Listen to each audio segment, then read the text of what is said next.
today's topic is how trauma affects relationships.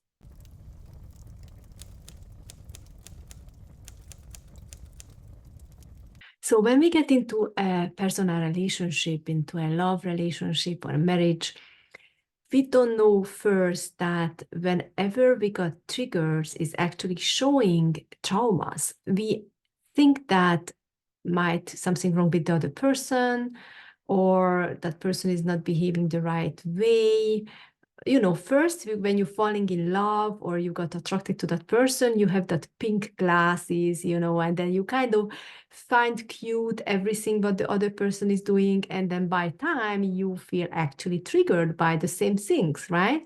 When the pink glasses are falling off. But what is happening that by time when this trigger starts to come to you is like when your traumas is started to surface again, which means is going to bring you to a space of healing. So many relationship is happening for your advantage to heal.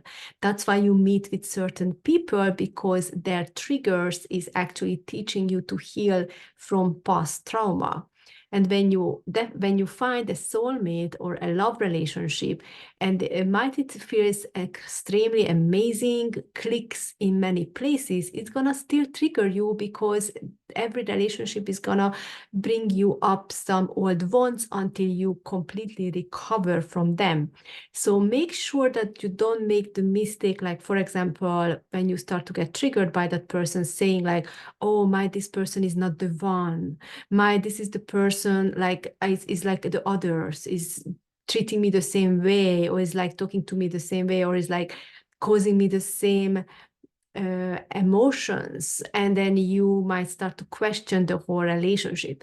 In that moment, I want you to pause and then really even make a list, like positive and negative things, or even compare this person with the other persons you actually been before and hurt you.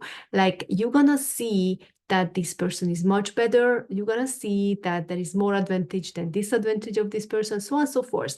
So you're gonna realize that as you move into from one relationship to another, you're always elevating, you're always attracting better people into your life. I'm not saying it's gonna be your last relationship.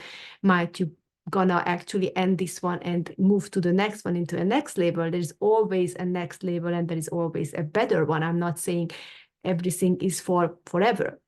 But if you feel really connected, if you feel that this is something which is really sweet and good and is just nourishing you in overall, and compared to other relationships, this is like best, and then you still feel sometimes emotionally hurt, is not the other person, it's your wounds which needs healing. And as soon as you release them, you heal them, those wounds, basically you're not gonna get triggered by this loved person again, and then you're gonna feel much safer and happier and all of those things. You're gonna be more resilient, and finally you can be who you really want to be and still enjoy an amazing relationship. So again, I'm saying to you that if you're experiencing triggers or negative emotions, even in an amazing relationship, it's time to heal from all the wounds so you can actually experience this amazing relationship to the fullest.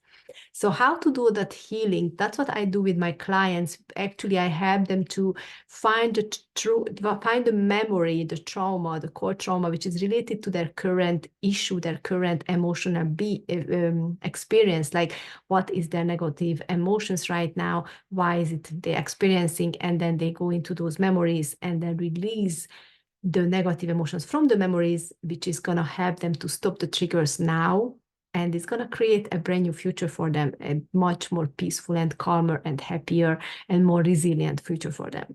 And don't worry if you don't want to share your past traumas, because many people feel uncomfortable when they go to a therapist, or they think like, okay, I need to tell them everything what happened to me when I was in an abuse, or when this and this happened. I don't want to share that. I feel ashamed or I feel guilt about it. But you don't need to share with this process I use. You don't need to tell me what you went through. I can still help you to release those wounds, and then basically you can get out healed and finally feel healthy, liberated, and happy in your new relationship. It's basically, when you are actually having already physical issues related to these core traumas, they're gonna appear in your lower belly part. So might you already having discomfort or pain or any kinds of physical issues in your lower belly area, which we also call the sacral chakra area, around your, where is your womb or where is your lower belly with your intestines, you know. So if you're experiencing any issue there physically, that means it's already getting into more serious things, which is really asking you to do the release, because it's getting into already physical illness. So when it starts with, first it starts with triggers, and first it starts with the mental situations, getting on an emotional roller coaster, feeling sad, might it get into depression. But when it's getting into physical illness, that's also a sign that you have core traumas to release, and then those physical illnesses will also get healed. So this is what I wanted to share with you today, and I'm wishing you all the best and amazing relationship with your partner, and feeling loved and blessed. And if you need any help from me, please, your links are below, so you can click on my masterclass to check it out, how I work with my clients, and see you next time.